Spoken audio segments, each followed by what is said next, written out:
muy ñun suñu rapport yu ñu war a am ak li ñu tuddee ay jikko ay vertu li ñu tuddee ay valeurs parce que bu ñu fàtte mukk ne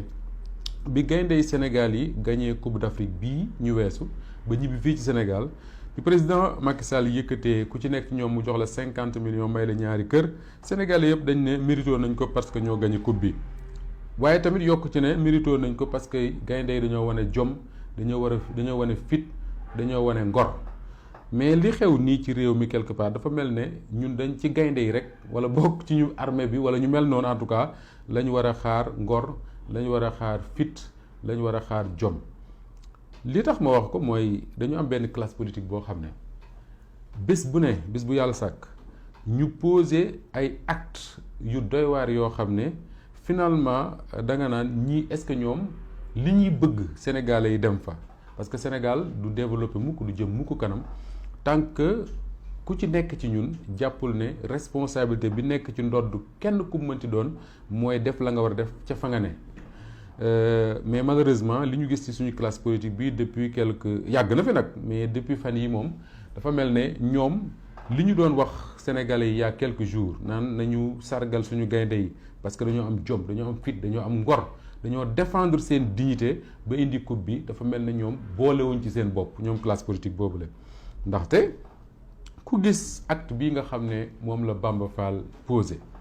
muy maire Médina man bokkoon naa ci ne Bamba Fall jëraluma di perdre sama temps mais su fekkee ne mbir moomu dafa mêler Bamba Fall ak le président de la République la première institution du pays faaw mu neex ñi mu naqariñu su fekkee taskatu xibaar nga observateur nga analyste nga faaw nga taxaw xool mbir yooyu la li waa ji doon wax démb comment on a fait pour en arriver à ça pour ñu comprendre un peu parce que ñu bari dañoo jàpp ne way mbiru politique la mook trahison ñoo ànd mbiru politique la nangam ak nangam mais il faut ñu comprendre mbir mi fan la jóge pour mën a expliquer li nga xam ne moom laa bëgg a jàngat ci acte bi Bamba Fall posé ak le président de la République parce que bu ñu wax Bamba Fall rek yam ca il faut ñu tudd également Macky Sall bi nga xam ne bu lii amee c'est parce que moom moo ko encouragé bu doon làmb tey dama naan moom mooy promoteur de lutte bi moom mooy Gaston Mbengue wala Luc Nicolaï bu ñu demee jéem a xool le 5 mars 2016 pourquoi ma déparé ci date boobu 5 mars 2016 5 mars 2016 ku fàttaliku ñi ngi nekkoon ci jëm ci ay référendum jamono jooju dañ doon wax ne ñi féete ci pouvoir bi ànd ak président Macky Sall dañoo woote pour ñu woote oui ci référendum boobu am ñoo xam ne dañoo fare ci kujje gi ne ñoom dañuy voter non ak ñu baree bari ci ñoom amoon na ci ay imam amoon na ci ay personnalité de la société civile coowal góor jigéen li ñuy tudd sax ñu bari nee nañ foofu la déparé woon parce que ba ñu voté référendum am na ñu waxoon ne ci lañ ko dëxëñaale te buñ ci deful ndànk fii la ñu nar a indi te indi nañu fa effectivement alors li tax ma taxaw ci mars 2016 boobu mooy ci biir parti bii di parti socialiste dafa amoon ñaari camp benn camp bi Ousmane Tanor Dieng yàlla na ko yàlla yërëm te xaare ko àjjana moom moo ko incarné woon àndoon ak camp wu président Macky Sall moom Ousmane Tanor Dieng waxoon ne dafay woo parti socialiste pour ñu woote oui ci même parti bi ñoom Khalifa Ababacar Sall ak ñeneen ñu mu àndaloon ñu bari ne dañuy woo parti bi pour mu voter non ci la ñu acculé Ousmane Tanor Dieng ba mu wootee benn bureau politique bu parti socialiste bureau politique boobu mi ngi amoon ci le 5 mars 2016 le 5 mars 2016 boobu bu bureau politique bi amee Ousmane Tanor Dieng dafa ñëw dugg ci salle bi toog Khalifa Ababacar Sall ñëw yeneen responsable parti ñëw am ci waa parti socialiste ñu jóg force bunt yi ne dañuy dugg mu am benn jàppante ak benn xeex bu am seen biir ñu toj fa ay vitres génne fa ay armes blanches am na sax ay responsable PS yoo xam ne ci lañ leen toroxal bu méttee métti bokkoon na ci Serigne Mbaye Thiam ministre bokkoon na ci Cheikh Seck député di maire Ndindi suma juumul bokkoon na ci Mamadou Wane di responsable parti socialiste dëkk fii ci Parcelles Assainies bokkoon na ci également Ablaye Wilane mi nga xam ne moo yor carte parti bi xëpp leen ndox xëpp leen suuf xotti seen yére et tout bi loolu amee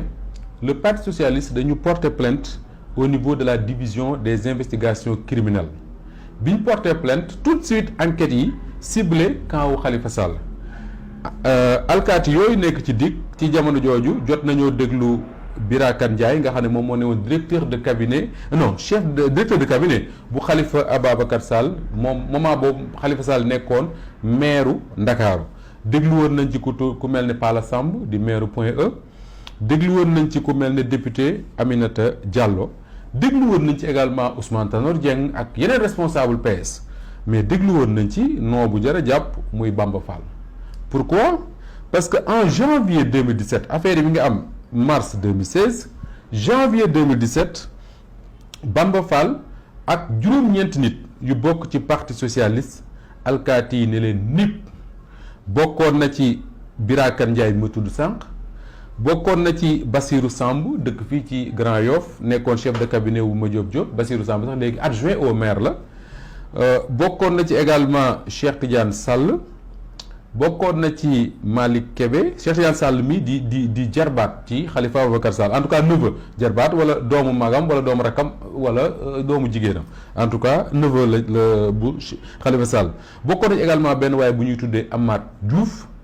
ak beneen waay bu ñuy woowee Abdoulaye Wade bokkut ak Abdoulaye Wade nag ancien président de la République Abdoulaye Wade mii ci xale Khalifa Sall yi la bokkoon ñii la alkaati yi jàpp teg leen loxo on était en janvier 2017 reyum xam nga ñooñu lu leen doon jiiñ tentative d'assassinat ñoom Bamba Fall tentative d'assassinat la leen doon jiiñ violence ak voie de fait lii mooy li alkaati yi jàppoon ne nañ ci topp ñoom Bamba Fall ñu jàpp Bamba Fall ak juróom-ñeent ci waa PS yooyu àndoon na Khalifa Sall def ci kaso bi ñu ñëw mois de mars 2017 coowal PS loolu di dox ba nekk coowal gouvernement wu Sénégal li tax moo nekk coowal gouvernement wu Sénégal mooy mars 2017 bi la ñu jàpp Khalifa Ababacar Sall boobu moom mooy maire Ndakaaru def ci kaso bi ne dañ koy jiiñ affaire détournement ci affaire caisse d'avance bi ñu jàppee wax naa ne la Bamba Fall mi ngi prison moom depuis janvier 2017 mars 2017 ñetti weer la ci teg janvier février mars ñu jàpp Khalifa Sall bi ñu jàppee Khalifa Sall en 2017 le 25 avril 2017 c'est important le 25 avril 2017 ñu libéré Bamba Fall bi ñu ko libéré dañ ko libéré pour raison humanitaire maanaam dañ jàpp ne Bamba dafa feebar mu doon toog prison jaar na pavillon spécial après ñu libéré ko raison humanitaire li tax date boobu jar a jàpp parce que ñu bari dañoo wax ne le 25 avril 2017 ci la Bamba Fall commencé di flirter ak le pouvoir du président Macky Sall maanaam ci lañ commencé di ngorowoo buñ ko mënee wax pour nit ñi mën a dégg li ñuy wax 25 avril 2017 boobu Khalifa Sall mi ngi biir prison moo tax ku mel ne Sa Ndiogou ak intelligence bi ko yàlla may dafay wax ne Bamba Fall moom rek moo yëgul woon ne transhumé na mais Sénégal yépp yëgoon nañ ne Bamba Fall transhumé na te effectivement le 25 avril 2017 la ñu libéré Bamba Fall bi ñu ko libéré dañ ne pour des raisons humanitaires je mets raison humanitaire entre guillemets parce que dañu waxoon ne Bamba dafa feebar ñu libéré ko am na ñu wax ne foofu le flirt bi commencé ak pouvoiru Macky Sall mais taxul Bamba Fall ne transhumé na bi ñu ñëwee février 2018 boobu ñu ngi ci procès wu Khalifa Sall wala boog ña ngay xaar Khalifa Sall procès boobu verdict bi génn Bamba Fall bul fàtte ne moment yooyu am na ay kàddu yu mu doon yëkkati di ko wax parce que am na benn waajuram bu génnoon àdduna ñu ne nijaayam la xaw ma 3 semaines après délégation gouvernement wu Sénégal conduite par Mahammed Boun Abdallah Dionne ancien premier ministre dem jaale ji Bamba Fall ñu yëkkati fa ay wax rëy moment yooyu ñi ngi doon wax ne est-ce que l'agence judiciaire de l'État dafa war a bokk ci procès bi avocat yi Khalifa Sall waxoon ne kooku wurul bokk ci procès bi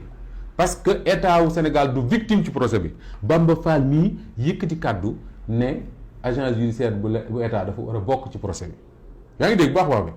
bi mu ko yëkkatee ñi farak Khalifa Sall commencé di dal ci kaw Bamba Fall boobu journaliste yépp yi nga xam ne ñi ngi doon dem di couvrir procès boobu mën nañ dëggal li may wax parce que Bamba Fall bu daan ñëw procès bu génnee su bëggee wax ak presse bi sax da ngay gis ay proche Khalifa Sall yu koy yuuxoo février 2018 Khalifa Sall nekk ci biir prison wu Rebeuss ci cellulam ci la yëkkatee ay kàddu dénk ko ay proche am ne nañ ko jottali presse xam nga la Khalifa Sall wax daf ne Bamba Fall est mon frère et il le restera pour l'éternité même si un jour il devait y avoir rupture du cordon ombilical qui nous lie, que jamais, je dis jamais, personne ne l'insulte, ne le calomnie ou le dénigre. Khalifa Sall lii bi mu koy wax mi ngi ci prison, c'était en février 2018 donc Khalifa Sall xamoon na bu baax waa ji pour tekki ci wolof moment boobu Khalifa Sall daf ne ñi bokk ak moom di ànd ak moom bu ñu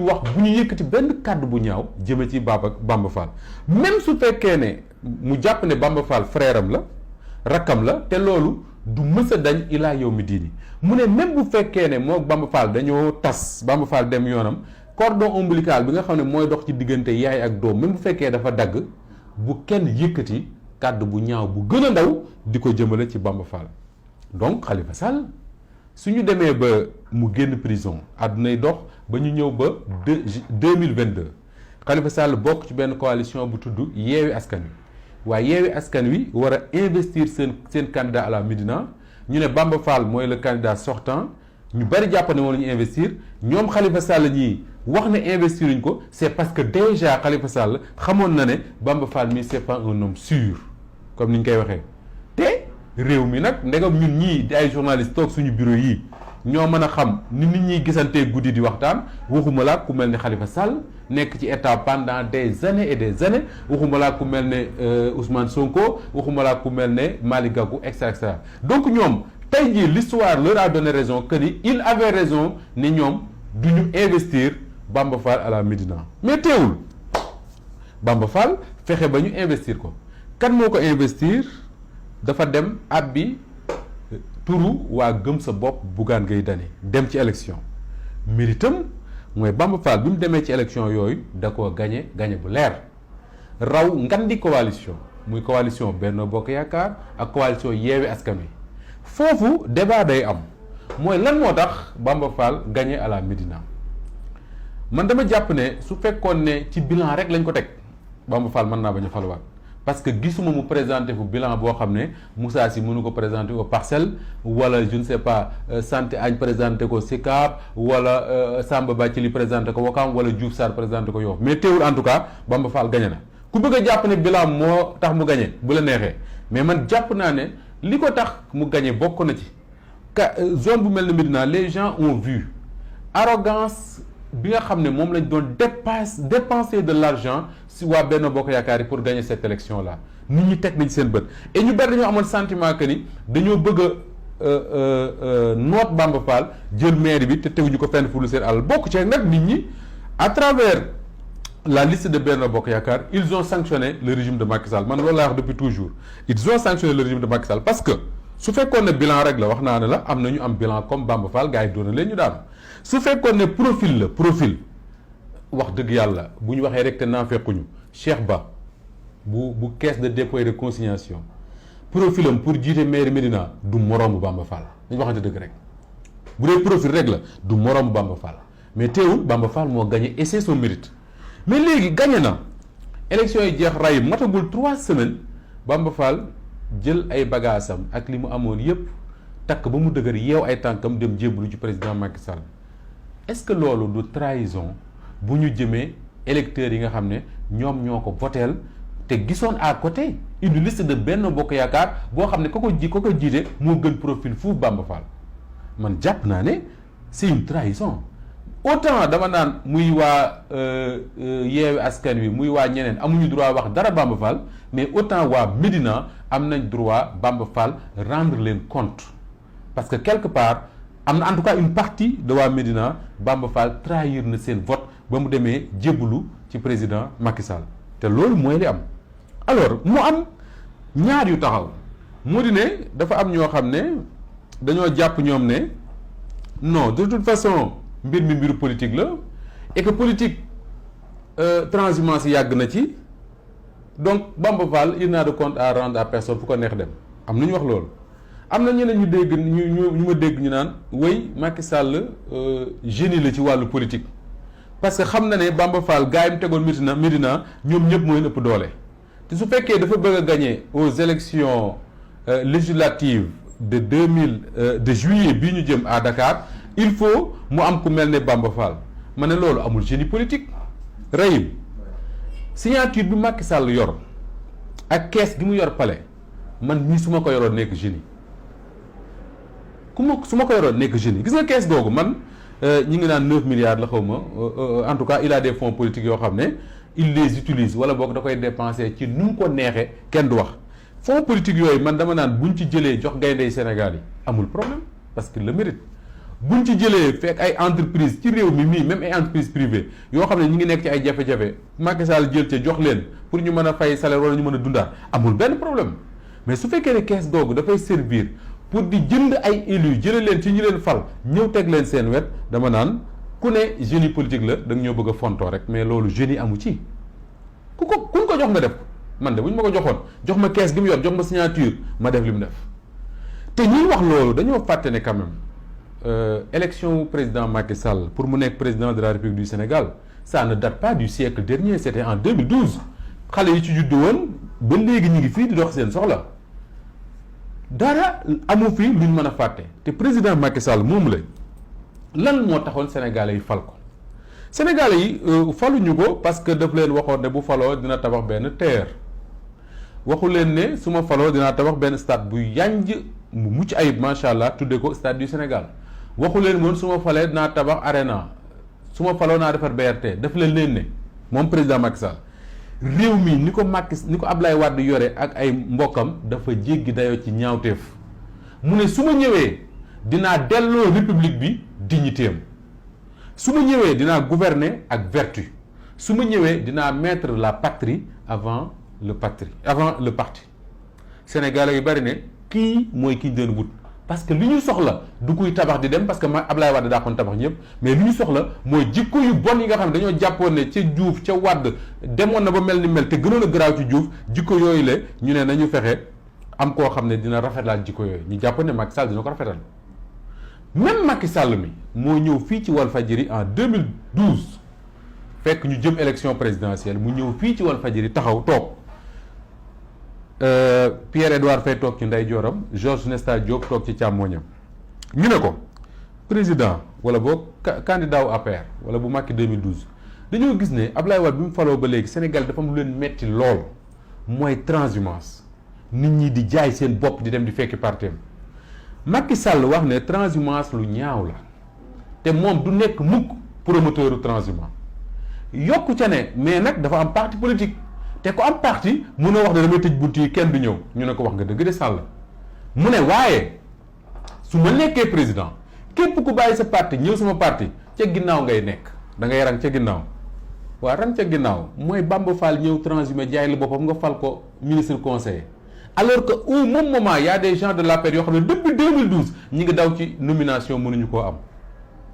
mais je suis désolé les gens yi ñu bëgg a jaay loolu naan ñu Macky Sall c'est un génie politique nangam ak nangam mais nañ bàyyi fonto réew mi man j'aime bien l'analyse politique j'aime bien les théories qu'on apprend dans les écoles de sciences politiques ou je ne sais quoi mais réew mii di Sénégal dafa am ay vertum am ay baax-baaxam comme on dit parce que mënuñu il y a une semaine ñu célébrer gaynde yi ndax seen jom seen fit seen ngor seen dignité une semaine après moins d'une semaine après le même président ñëw di ñu jaay koo xam ne lan lay symboliser tey mooy traître trahir parce que lii mënoo ko tudde leneen lu trahir il y a un problème il y a un sérieux problème dans ce pays léegi nag rayum ñaar moo mën a am soit ñun ñëpp ñu d'accord ne politique rek la man ngaa trahir man ngaa transhumé man ngaa wax du dul dëgg tey nga ne mbubu Moussa bi dafa bleu boo lëgee nga ne dafa weex tey nga ne dinaa def lii waat ba Sénégal gépp ñëw Bamba Fall taxaw ci télévision bu toll ne TFM waat ne moom du koy transhumé te du mës a am ci àdduna tey mu transhumé avant lui d'autres personnes l'ont fait Aïssata Tall Sall def na ko fi Idriss Seck def na ko fi ñeneen ak ñeneen def nañ ko fi léegi su fekkee ne man parce que analyse politique là parce que observateur là parce que journaliste là parce que je ne sais quoi pour défendre ça ma naan Macky Sall c'est un génie nangam ak nangam di justifier ces trahisons là mais les mêmes personnes ñoo war a nangu tey reyum xale yii dina ci réseaux sociaux yi ku wax ñu saaga la mais nan leen ko nangul ah su fekkee ni politique amul vertu su fekkee ni politique amul morale su fekkee ni politique je sais pas moi amul looy bañ mën ngaa jaay sa bopp ku la neex mën ngaa wax tey ji boo liggéey nga wax leen muy ay kàcc ay nar yu leer nañ ñëpp xam ne kii day nar ñu toog ñun ñëpp di layam-layami naan waaw dafa lii moo gañe fii Macky Sall dafa bëgg lii dafa bëgg laa te ñun ñëpp ñu xam ne lii ñu jàkkaarlool ay kàcce ki nar kese la y a absolument rien bu ko mën a justifier mais bu fekkee ne ñun sénégalais dañoo nangu loolu ne loolu dara newu ci mais Rahim nañu am gor gu toll ne nangu ne xale yii ne ci réseaux sociaux yi di saaga les hommes politiques di saaga président di saaga ministre di saaga député di saaga keneen nañ nangu ne ñoom it ci seen droit lañ nekk. su fekkee ne làmb jamul arbitre ku wala ni ko wolof di waxee làmb golo ku jóg daanu mais aywa nañ dem y a aucun souci tey jii je suis désolé mais man mënatuma ñi nga xam ne man ñoom laa lire wala ma déglu leen ñu justifier li Bamba Fall def man mënatuma nangu di leen dégg benn xale def benn audio wala bind ci Facebook wala feneen saaga kilifa politique wala je sais pas nit ci réew mi ñu ne non pourquoi ma koy saaga politique di waroo saaga di war a wax laa ah non non parce que xale yooyu li ñuy def je suis désolé de le dire comme ça mais xale encore une fois moi je justifie pas d'accord ma ci koy saaga te du ma taxaw mukk xalaatuma ko ci sama àdduna ñu may filmer ma yore caméra di saaga nit yàlla na ma ci yàlla musal su ma ko namee def yàlla na yàlla def ma bañ a wax mais bokkul ci li may te du ma ko nangu xale yi koy def amuñ ci benn droit du lu rafet du lu baax mais dama ne su fekkee ne nangul nañ ne politique mën nga trahir mën nga wax lu dul dëgg mën nga def lu la neex amul benn problème après ñu jox la benn poste nit ñi ñëw sa kër di la rangaleen jox xaalis mais nañ nangu ko ne xale yooyu également li ñuy def noonu di saaga dara newu ci ah mais attends je suis désolé parce que nar yi suñu homme politique yi di nar kàcc yi ñuy kàcc sénégalais yi trahir gi ñuy trahir sénégalais yi seen milliards yi ñuy yël di ko sàcc di ko yóbbu fu leen neex ça coûte beaucoup plus cher que saaga yi xale yi saaga ci Facebook ci réseaux sociaux yi parce que gisaguma ku fi saaga ba léegi bañ ne coûté na état bi 100 francs te Bamba Fall mii lii mu def ñu dem ministre nommé ko ministre conseiller ça va nous coûter un salaire bu ñu koy fay te dina romb 1 million ça va nous coûter ay litre essence yu ñu koy jox ça va nous coûter je sais pas moi ay indemnité yu ñu koy fay oto bu ñu koy jox extra xale yi saaga ça ne coûte pas ça même su fekkee saaga baaxul donc il faut que réew mi Rahim c'est bien d'analyser c'est bien ñuy wax lu ñu neex c'est parfait mais nag nañu dellu à une réalité bi ñu war a dellu mooy lan mooy mënoo nangu lii kii bañal ko kii su fekkee ne nangu nañ ay kilifa ay muskàllaf ci réew mi yor ay responsabilité tey ñu wax lii ëllëg ñu wax lële te dara du leen ci fekk nañ nangul xale yi nga xam ne ñoom amuñu benn responsabilité amuñu lu dul yor seen téléphone di wax ñu saaga amul benn problème loolu mooy la réalité bi nga xam ne moo am ci réewum Sénégal mii nga xam ne ci la ñuy dund beneen bi mooy da ngay dégg ci waa APR gis naa démb le ministre Seydou Gueye ma gis ko mu dem mook Bamba Fall ñu toog kii toog fii géwél yi di leen way di leen tàccu muy justifier Bamba Fall ñëw gim ñëm ci yoon déjà moom dafa war a jàpp ne Macky Sall da leen toroxal parce que ñoom la Bamba Fall boole ñoom ñëpp duma mu toroxal leen jël Bamba Fall teg ci wetam nommé ko ministre conseil muy benn ñaareel ba mooy Bamba Fall mii mais taxaw na fii di def allusion ci Seydou Gueye ne ministre buy tox yàmba ñëpp di dégg même Seydou Gueye mii taxaw na fii ne Bamba Fall su fekkee dafa bëgg lu salte na ñibbi Bambey ga mu dëkk parce que Médina amul lu salte mais ñooñu tey ñoom ñooy toog comme si de rien n'était di wax ju leen neex nga gis à côté ay yambar yoo xam ne xamoo lan moo nekk seen bopp ñu naan non am nañ ci droit parce que politique nangam ak nangam mais je suis désolé moo tax man j'ai bien aimé la réaction de Adama Fall bu APR c'est vrai que poste bii ñu jox Bamba Fall bu ñu ko joxoon moo man Bamba Fall fuuf ca conseiller Macky Sall amul dara l'APR ne lui a rien donné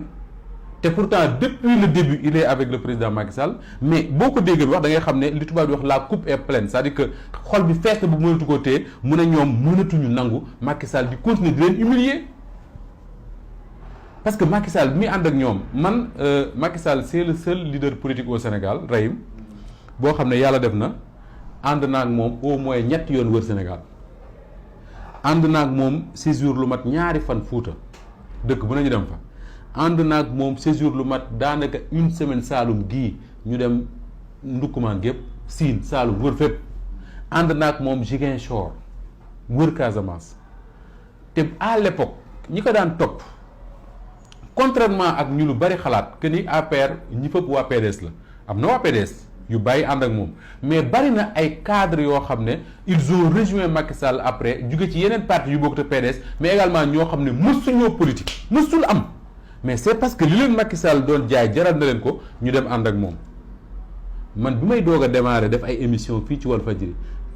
invité naa ci plusieurs fois des cadres de l'APR yoo xam ne su ma neexee tudd seen tur léegi ñoo xam ne mësuñoo def politique Macky Sall tax ñu dugg ci politique parce que daf leen jaayoon ay vertus ay valeurs la patrie avant le parti et cetera mais loolu tey moom la Macky Sall jël sànni ci àll ba te commencé wu ko ci Bamba Fall mais li ma jaaxal mooy ces responsables là doo ci dégg kenn mu wax ñoom ñëpp dañ naan mukk toog. Pourquoi? Parce que simplement am na ci benn teraanga boo toog benn poste DG fële benn poste ministre fële affaire yooyu su fekkee ne yow toog ci loolu ñu lay toroxal moo la gënal toog ci ñu toroxal la mais boo lëgee boo déggee xale yi di la saaga ci réseaux sociaux yi bu mu la metti parce que acte yi ñuy posé ci réew mi mooy acte yoo xam ne y a absolument rien qui le justifie Bamba Fall wax naa la fi mu jaar yépp ba yegg si fii mu yegg si tey jii li ci gën a doy waar te gën cee doyati waar mooy boo jàppee le parti socialiste tey parti bu mag boobule Senghor ak ñamu àndaloon ak li ñu ci def yëpp Abdou Diouf Ousmane Tanor Dieng parti boobu tey soo deful ndànk ray man ak yow bu ñu génnoon ci mbedd bi ñoom ñu woote ñun ñu woote ñu leen ëpp ay nit parti boobu tey li ci ëpp ci ñoom dem nañ sukk jébbul yeew seen bopp jébbal ko Macky Sall pourquoi parce que Macky Sall moo yor décret bi di signé moo yor kees gi amul beneen explication gars yi li lay wax yëpp ci rayim di sóob naan waaw président dafa bëgg ñëpp daje ñu liggéey réew mi Lions yi biñ fi ñëwee gis nañ ne dafa rafet Sénégal dafa soxla ñëpp booloo nari neen gëmuñu ci dara li ñu gëm mooy koppar ak daraja Abdoulaye Wade daf ko daan wax nit ñi mu naqari